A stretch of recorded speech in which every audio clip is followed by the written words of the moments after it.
Hi guys, Dr. Doll here, and this is my workstation, also known as the dining table.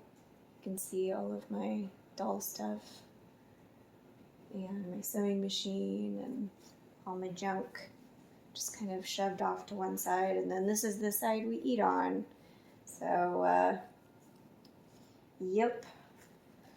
A couple of videos ago, I showed you this composition doll that I bought in pieces, and I'm working on her right now. You can see that I've started to take the paint off a little bit on the head.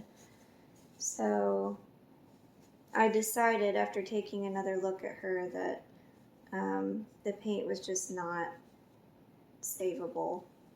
It was just too far gone, so it has to be removed, at least on the head.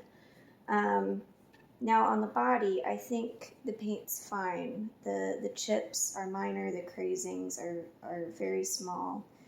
So I'm just going to use some wood filler on those and then kind of repaint, reseal.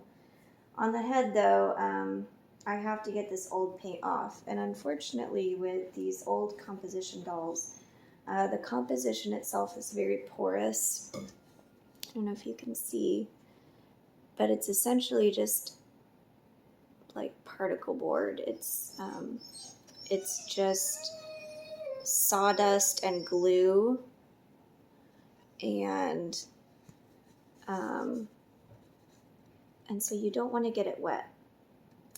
So you cannot use like paint thinner or acetone. You can't use any liquid.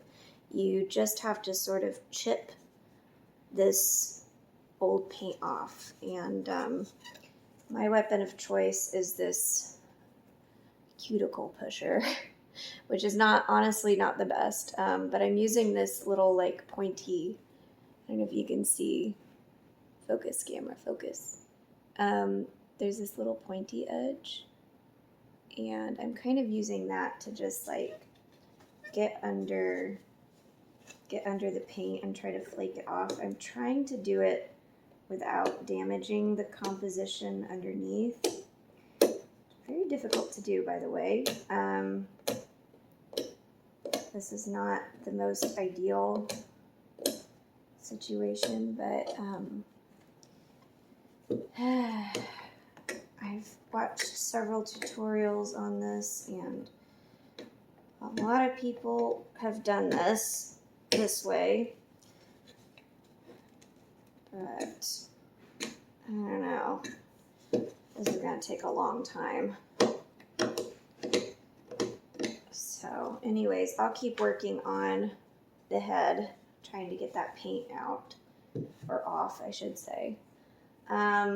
But I wanted to show you, so I've actually finished all of the body parts except for this arm. So I don't know if you can see the difference between this arm here and this arm. So this arm I've already cleaned and used wood filler on, and this arm I haven't. And you can see that the cracks are a lot less visible here. So I'm just going to use that same method on this arm here. So I have good old Elmer's wood filler here, and I'm just going to use a cloth. Put some of it on with my finger because I have toddlers and messes don't scare me. And then you just sort of rub it in and wipe it off. And I learned this method from Carol. Her channel is Carol's Current Obsession. And I love Carol. If you haven't watched her videos, you definitely should check it out. She does a lot of doll restorations, and she makes the cutest doll clothes. And she always just like whips them up out of thin air. She's like, oh, I was bored, so I just made this like 5-piece garment with the pinafore and the matching bloomers, and I don't know, it's like, I would love to be able to make doll clothes like that, but I am definitely not there. So I'll just wipe.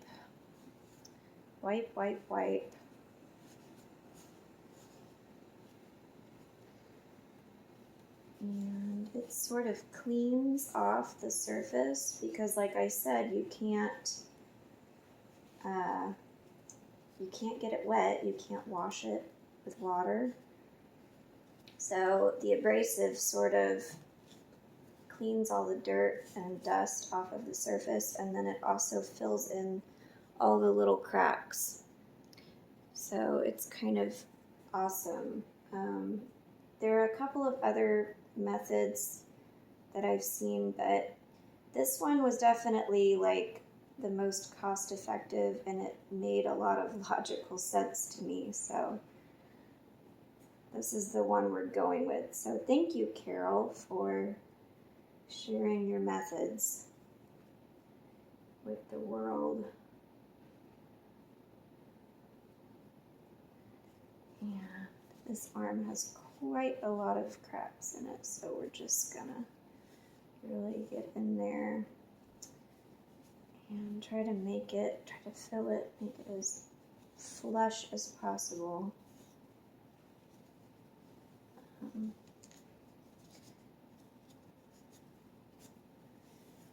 Just wipe.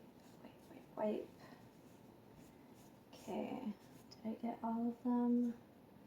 Got a little spot on the hand.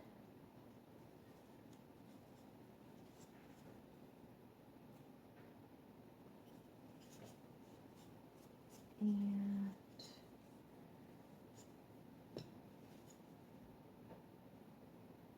a little bit here.